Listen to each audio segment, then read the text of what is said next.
let's talk here about this really interesting CBS Sports article from two different writers, Cameron Salerno and Isaac Trotter.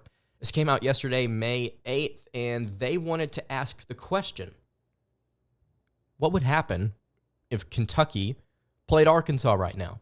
If these two rosters, these two transfer portal rosters, primarily transfer portal players, especially for Kentucky, what would happen if these two teams played for a scrimmage this month? CBS points out, of course, they'll face off at a to-be-determined time and location during SEC play in 2024-25, but we want answers now. Who would be favored in one of college basketball's most anticipated games of the season? Who would win? So they have this article broken down into two different segments. They explain why Kentucky would win, and they explain why Arkansas would win, and then they give a betting line, essentially, their projection of who would be favored in this contest. And I think it's going to shock you where these two writers land. So here's why Kentucky would win, according to the article. The projected starting lineup for the Kentucky Wildcats, according to these two writers, Kirk Carissa, Kobe Brea, Otega Owe, Andrew Carr, and Amari Williams. Now, me personally, you've heard my opinion on the show. I think Lamont Butler will start at point guard. That's just me. If you disagree with that, it's perfectly fine. If he doesn't, I don't really think it matters that much because both of these players, Carissa and Butler, are very good at two different things, and I would like to see them both on the court. I don't necessarily think there's a major drop-off as far as overall talent with either of them. But look at that. Carissa, Brea, and Owe, and Carr, I mean, those are four legitimate three-point shooters out there in the starting lineup. Butler, Brandon Garrison, and Colin Chandler would be coming off the bench alongside Trent Noah now, who has committed since the release of this article. And this is the case for the Wildcats, according to the piece. The biggest flaw of the 2023-24 Kentucky roster was the defense. The Wildcats finished number 334 in scoring defense, which ranked fourth worst among Power 6 teams. That's something I don't think we talked about enough on the show during last season, is not only did Kentucky's defense absolutely blow in terms of just adjusted defensive efficiency, which we talked about a ton when we dove into KenPom, but they also really stunk it up when it came to just scoring defense. So they gave up a ton of points. Efficiency-wise, we talked about the difference maybe if Kentucky played a slower tempo, about how opponents would maybe have less possessions to kind of go out there and score at a pretty average statistical rate up until the end of the season, where Kentucky just kind of collapsed on that end of the floor, and then the statistics were just starting to get actually below average nationally. But anyway, I'm going on a tangent here.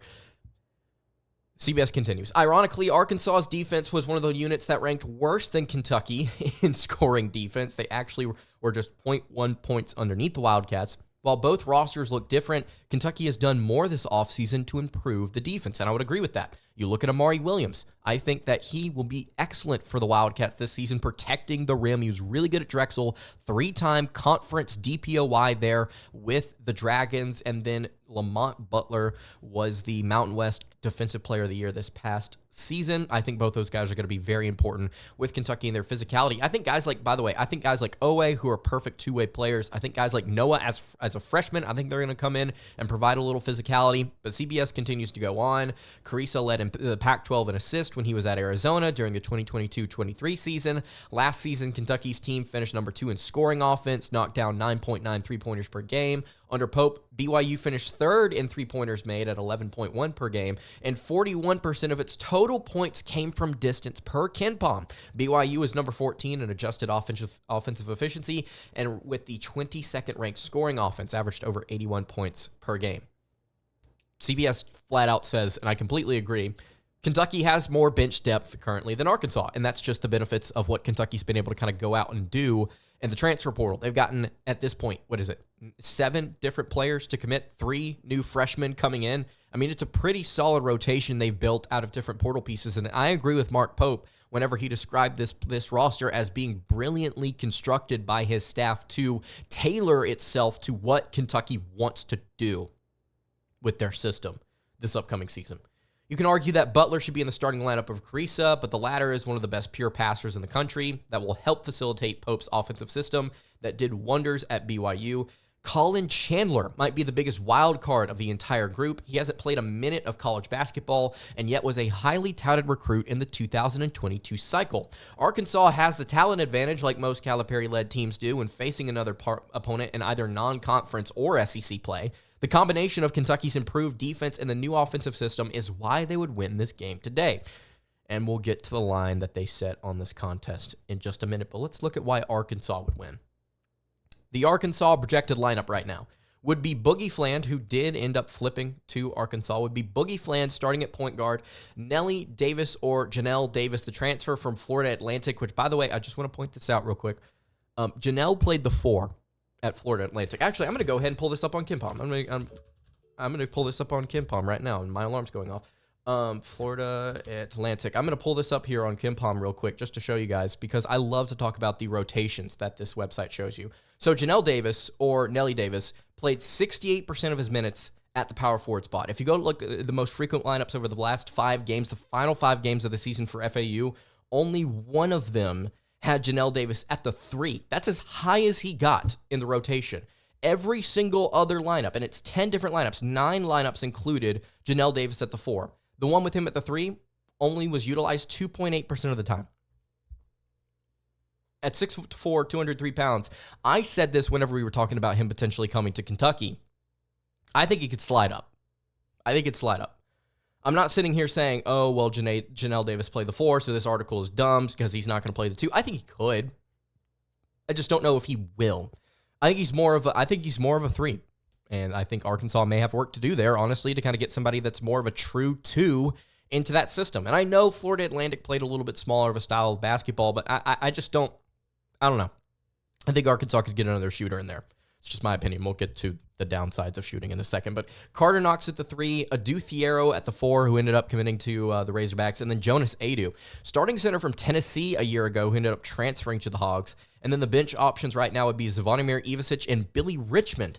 You can see most of Kentucky's former recruiting class up in here as well. The case for the Razorbacks: Arkansas has high-end talent, has a chance to make John Calipari's first season really, really good. If you needed the best score first guard in the transfer portal, Janelle Davis fits the bill. If you needed the most well-rounded big man, Tennessee transfer Jonas Adu fit the bill. I disagree with that statement because if you're looking for well-rounded, I think you're looking for somebody that can also kind of knock down some outside shots, which Adu just doesn't take them. Takes a couple of mid-range jumpers, but if you're looking for well-rounded or versatile, I don't think that's the word you're looking for. Although he's a great interior defender and he's an efficient scorer at the rim, but I think that there are also some aspects of this game that are just not, he's not as consistent. But that is to say, he's also very, very good as a player. Like a really good rim protector. I would have taken him if Kentucky had offered him. Arkansas got both of them. Adu's defensive versatility is legit. He can protect the rim at a high clip. He can guard ball screens in multiple ways. Offensively, he has feathery touch in the paint, makes good decisions in 4-on-3 scenarios when his engine is revved up. Adu can be the best big man on any floor. As far as scoring and volume goes, that's not the case, but as far as just efficiency, I would agree with that. Kentucky transfer Adu Thiero is an excellent wing handler who can create advantages on the fly. He gets downhill in a hurry and provides oodles of rim pressure. Would love to see more consistency finishing from Adu Thiero, which I flat out believe he's going to get a lot more touches this year than he did last season at Kentucky. I'm excited. But against Coach Cal and what the kind of rivalry is brewing here, I'm actually pulling for a couple of the players that transferred from Kentucky to Arkansas. I'm pulling for Adu Thiero. I'm excited for him. By the way, Jordan Burks transferred from Kentucky to Georgetown. I think he's going to go be great there. I'm excited for those guys. But CBS wraps it up like this. Pound for pound, Arkansas's talent is ahead of Kentucky's at this stage of the offseason. Will that remain intact by November? That remains to be seen. Talent doesn't always win ball games, but it sure doesn't hurt. How ballyhooed youngsters like Carter Knox, Boogie Fland, Zvonimir Ivicic, and Billy Richmond assimilate into the mix with Arkansas portal superstars will make or break the Hogs' ceiling. Davis and Adu will certainly be the best 2 players on the floor in a potential Arkansas-Kentucky duel, and Thiero won't be far behind that top duo. Here's what I have to say about this. According to the article, according to one writer, Kentucky would be favored by 2.5 points. According to the other writer, Arkansas would be favored, and he does not give a number. I think Kentucky would be favored heading into this matchup for a couple of reasons. Kentucky right now, like one article said, has more bench depth. I think has a more well-rounded roster, and they have one thing that Arkansas just simply does not have, which is shooting. And I know what some people are going to say, Boogie Flan's a good three-point shooter. He shot 30% during the EYBL tournament. Or whenever he was on the circuit. He shot 30% from three, which, as scouting reports indicate, is not necessarily reflective of his true shooting percentages, but go and actually watch him play. I don't think that he's not a Reed Shepherd, he's not an Antonio Reeves, and he's not a Rob Dillingham for sure as well. Although he is a very, very solid scorer, he's not an elite three-point shooter. Danelle Davis is a solid three-point shooter, but again, I just wonder if you want him at your shooting guard spot. Carter Knox is not a phenomenal three-point shooter, although he is serviceable in that department. Billy Richmond, not a three-point shooter. He's just simply not. Ivasic did not really he had those first couple of games where he was efficient from beyond the arc, and then after that, it was nothing. Jonas Adu doesn't take threes. The lineup that Arkansas worked, or Kentucky worked with last season, it was successful on offense because of the fact that they could stretch out and shoot the three. And they played with tempo, and they had a bunch of really talented high-end guards. This season, Cal is swapping that out to go back to defense, to go back to physicality, and to go back to tough-minded basketball. And I just wonder if he's running it back with the same coaching staff, if he's going back with the same people who tried to coach Kentucky's unit last year. Sure, Arkansas may be good on defense. They may be very solid on defense, but will they be elite on that end of the floor, as some people are already projecting them to be? All I know is that this staff couldn't coach it out of last year's squad, and Kentucky had 2 lottery picks coming off the bench. You had 3 players on your roster that were listed at 7 feet or taller. They couldn't do it. You have some of those players coming in. They couldn't do it last year. They're going to be able to do it again. Maybe they will with another year of college. Maybe they will with another setting where they can go play ball. I don't know. But on paper, I think Kentucky's more balanced. They have shooters. They have passers. They have rim protectors. They have physical wings that can play some defense as well. I think it's a better roster right now.